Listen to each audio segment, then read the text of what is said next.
Hello, and welcome to QuickSide Conversations. It's David here with your boy Jimmy and the undeniable Q. We also have, a guest sitting in for one of our segments, an amazing local DJ by the name of Angela Michelle, and we're happy to have her with us today. Say hi to the people, Angela. Hello, people. See, isn't that just great? So we're here today. We are at our Oscars Hype Mix wrap-up show. You're ready. You wanted it. You needed it. We're giving it to you. So, this is going to be, probably our longest show ever. and I hope you are strapped in for the ride of how that's going to be, but we're going to have fun. We're going to talk about things, first and foremost, your question might be, David, do you like the Oscars better after doing this whole item? No, not absolutely not. It doesn't mean more to me at all. But, we'll get into it. What are we going to start with today? What are we doing? Jimmy, tell them the order of events of this, since I don't know it for some reason. We're not doing an order of events. What's going to happen is we're finally going to talk about Constance Wu's comments about Casey Affleck and Mel Gibson. Yes, because we kept on promising it on the reviews for Manchester by the Sea and also for Hacksaw Ridge. And I know Q is revved up and ready to go. We should probably start off by reading what Constance Wu had to say. And for some reason, we don't actually have that up. So give us a second. Give us half a scotch. No, let's go ahead, Q. What did Constance Wu say?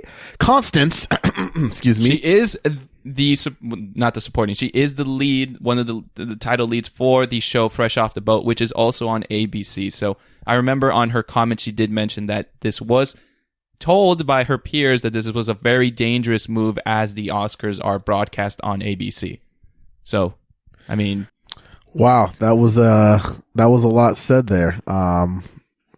Initial thoughts, guys. Initial thoughts. We also brought in Angela Michelle to, to have a woman's point of view, because we don't want just three guys talking about how they feel about this. Since we have Angela as our esteemed guest, let's start off with her opinion on all that and what she feels about what Constance Wu said there. Well, that was really wordy and didn't make super sense to me, but I just found out about this incident today. I think it's kind of aggressive to think that to say that all filmmakers are in it for the humanity, because that's just really isn't the case. That's not really what filmmaking is about to most people. And since when is the Oscars about giving it to like the best human being? I don't know. What do you guys think? Well, for me, it's complex, because I do, while also recognizing the mistreatment of women and in every corner of society, not just acting or in the corporate world or wherever women are undervalued, I do want to respect that first and foremost.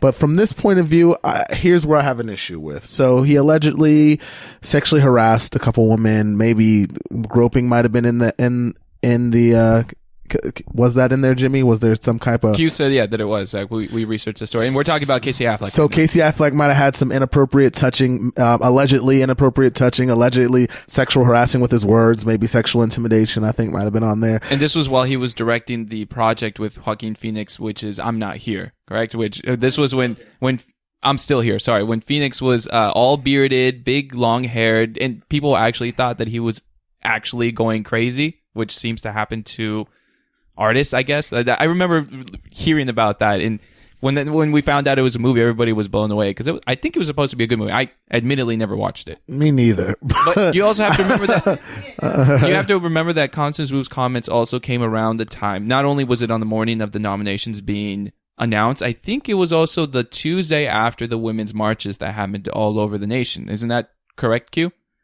Historically, Hollywood does have its bad moments, just like most industries, and I'm not in it, obviously, so I don't know how misrepresented and mistreated women are these days in Hollywood. I know they talk about gender gaps, which it's hard to do when you're with a company, or in a business like that, because it's so loose. Everybody's contract's different. Because I grew up in a house and family where everything, like my dad worked in the public sector, so it didn't matter the gender. If you were doing the job, you got paid the same. So I'm a little unfamiliar with those sorts of issues that she does discuss. When it comes, does it breed an extra question that things are imperfect in Hollywood? They absolutely are. They're imperfect everywhere. Well, right, but as I've talked about on this podcast a lot, a more perfect union, and that union can mean anything more than just the country that it was originally used for. The whole goal is to try to progress and to try to be better. And Emily, that's what she's pressing. I don't completely agree with the intensity. You guys don't seem to either. But with that said, if she's striving for more perfection, then I like where her heart is at from that angle. And there are problems, but then clean heart, Constance. Yeah. Woo, that's a clean heart. Yeah, we need to just discuss. We need to discuss beyond that, though, on where we're going and how to make it better. Then. Agreed. Thank you, Q, for your riveting thoughts on that. Anything you want to say, Angela? Signing off to us. I think Q really just landed that whole plane. I agree with you on the double standards. I think you're completely right. We like I said, we just got to strive to be better. And yeah, and I'm so for her wanting to stand her ground.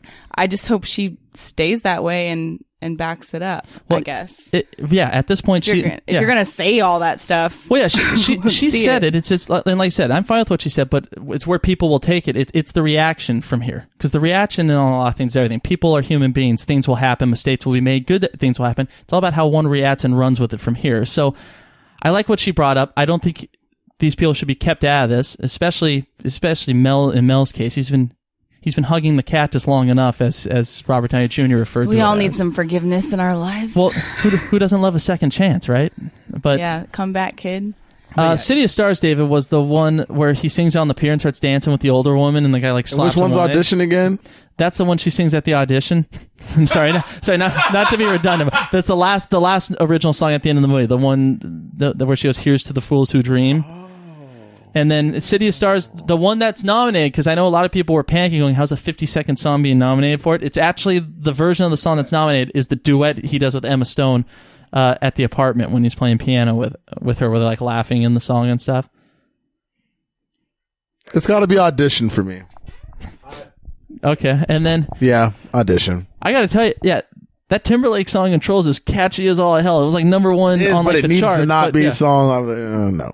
Come on. It might win. It's not what I want. Timberlake with an Oscar would be kind of funny, but not funny because I mean he'd deserve it. But if he kind of like, no, but could you imagine like someone going, is that Justin Timberlake? Like just all confused because they didn't realize that he did Trolls.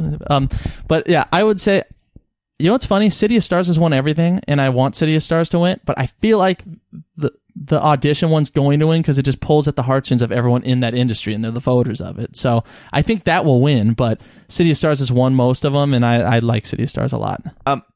Obviously we watched La La Land, and I do like both City of Stars and Audition, but I watched Moana, and How Far I'll Go really kind of also pulls at your heartstrings of that person who wants to discover, because her story is kind of like, they live on an island, and her parents say, well, her dad, who's the chief, says, you're going to be the next chief. You're not supposed to leave this island. We have everything here. Mm-hmm. And all she can think about is exploring and going outside of the island. So that song, and they have this great video of How Far I'll Go, which you can find on YouTube, that has the song being sung, I think, in its like 40 plus languages. And they have clips. They have the clip of the whole clip where she's singing that song.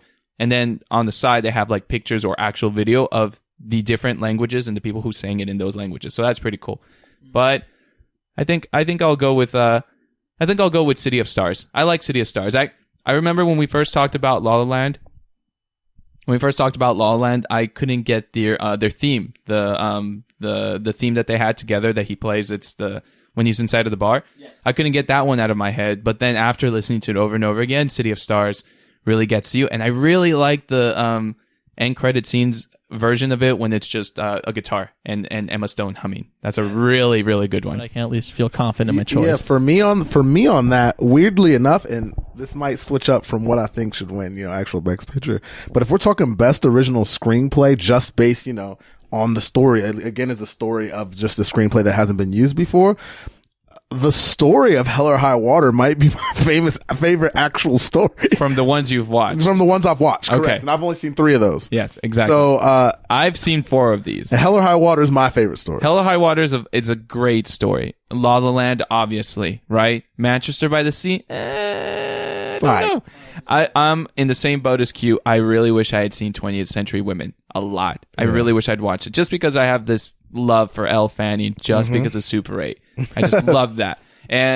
But The Lobster was so fun. Now, to be fair, Q and I have discussed this multiple times. The Lobster's first half of the movie was a lot better than the second half. But I have to say La La Land. Sorry, David. Oh, you know Hell or High Water has the better story than La La Land even. Well, I don't know about that because you watched La La Land and then the way we talked about it for hours after But the Hell movie or High was Water, over. but I didn't give Hell or High Water the love fest it deserves having seen all of these. Like in Well, retrospect, it was our first one. It was our first one. yeah, You're right. so Hell or High Water was a great story. That was, I mean, like I said, some of these movies beat Hell or High Water and all that other stuff. But I'm talking about when we're just Pure talking story. pure story. It's a freaking awesome story. You know what? Had Hell or High Water probably come out a little bit later, do you think it would have had more buzz coming in right now? Because it came out in the summer. I'm usually a firm believer in that. In this case, you know what? In this case, yeah. I was about to say no, but I mean, yeah, the fact that it has as many as it does is surprising because, like, a big movie that's in a lot of people's hearts nowadays. It was on like the decade's top 10 list everywhere. Was Eternal Sunshine of the Spotless Mind? Came out in 2004, I believe, maybe 2003. God, I hate it when I can't do this, or when I can't pin it down perfect. But that movie came out in March, and everyone now on lists and things and crits like, how was that not considered one of the best movies here? How was that not nominated for this, that, and the other? And I honestly have read and I do believe it's because it came out in March, guys. Like the only thing that got nominated was Kate Winslet in the lead role as Clementine, and Jim Carrey I thought actually had a legitimate shot. But if it came out in October, like say when Argo did, or if it came out, Thanksgiving weekend or Christmas Day like Fences did, 2004, by the way. I had to look it up. It was driving me nuts. But I think it would have had a much better chance. And yeah, I actually think Hell or High Water in the long run may have done a little better with a later release, but it's a business. Let's remember that. It's a business. And I bet you the guys who made it were like, yeah, let's get it out. I'm not waiting on this anymore. So what do you say for your original screenplay, Q? I actually love what your angle with Hell or High Water. One story has about a guy who burns his goddamn house down with his kids in it, so that's kind of an intense story.